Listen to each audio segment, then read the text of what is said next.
সুখবর না ভাই, বরিশালে কি ধরা খাইছে। সরি মাহিয়াফা, মূল টার্গেট হচ্ছে হলো ভাইরাল হইতে হইবে। এতদিন দেখাইয়া ভাইরাল হইতে পারে না, এখন মোটামুটি মানে কট খাইয়া পেয়ারা বাগানে যাইয়া যে অশ্লীলতা কইরে আইছে, পুরো নাপাক করিয়া আইছে ওই জায়গাটা। প্রোডাক্ট যেহেতু হ্যাঁ ভালো, সার্ভিসও তো ভালো দিতে হবে, তাই না? হ্যাঁ দুটা মনে করে এইরকম উঁচু যদি না রাখে, প্রোডাক্ট তো ভালো হয় না।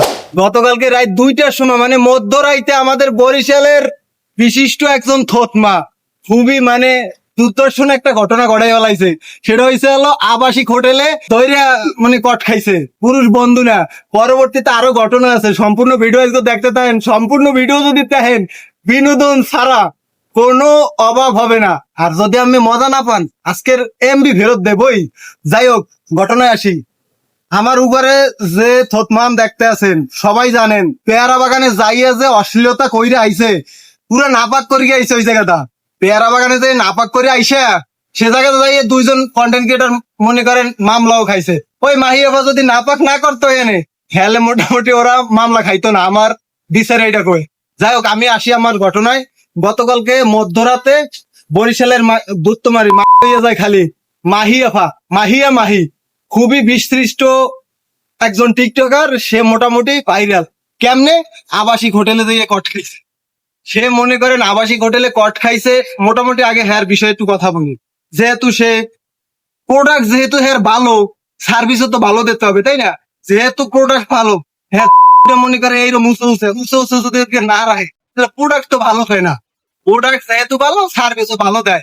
হ্যাঁ ঘটনা হয়েছে মনে করেন বরিশালে, যেহেতু ওই নগরীতেই ওই বরিশালেই মনে করেন একটা কট খাইয়া লাইছে আবাসিক হোটেলে। হ্যাঁ যার সাথে এই যে মোটামুটি মানে আমি ভিডিওটা সকালে বানাইতে চেয়েছিলাম, বিস্তারিত কি হয় না হয় এটা তো আমাদের জানতে হবে। তো পরে আমি জানলাম দুপুরে একটা নিউজে, আর বিষয়টা একটু নিউজ চ্যানেলে আমি একটু ঘোরাঘুরি করলাম। নিউজে দেখি যে না, মাহিয়াপা মনে করেন আবার পুলিশের সামনে বলতে আছে সে নাকি স্বামীরই লইয়া ধরা খাইছে। আচ্ছা, স্বামীর লইয়া মেশি ধরা খায় কেমনি? আবার আবাসিক হোটেলে স্বামীর লইয়া কি করে? যেহেতু আর বাড়ি জালকাঠি না, বরিশাল যাইয়া মানে হোটেল তো ওটার কোনো প্রশ্ন আসে না। ক্যামেরাম্যানের কাছে আমার প্রশ্ন, এটা যদি সে বরিশাল বাড়ি হয় বা জালকাঠি বাড়ি হয়, সে আবাসিক হোটেলে আসবে কি জামাইরে লইয়া?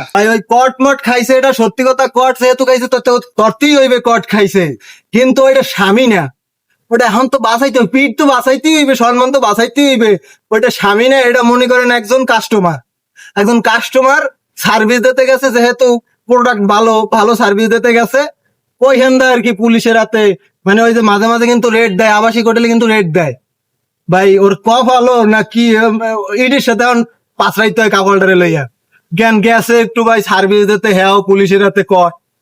যাই হোক, এটা হলো ভিডিওটা কি আপনারা ভাবছেন বলতে পারি না। মূল টার্গেট হচ্ছে হলো ভাইরাল হইতে হইবে। এতদিন দেখাইয়া ভাইরাল হইতে পারে না, এখন মোটামুটি মানে কট খাইয়া মানে বোঝেন নাই, টিভির যে কটা চ্যানেল আছে সব কটা চ্যানেলের নিউজ দেখে তারপর আমি ভিডিওটা করতে আছি। মানে সবাই নিউজ করতে আছে এই মাহি খেলারে লইয়া, মাহি আফারে লইয়া। যাই হোক, ভিডিওটা শেয়ার করবেন আর বরিশাল প্রতিটা ভাইয়ের কাছে একটু পৌঁছে দেওয়ার চেষ্টা করেন।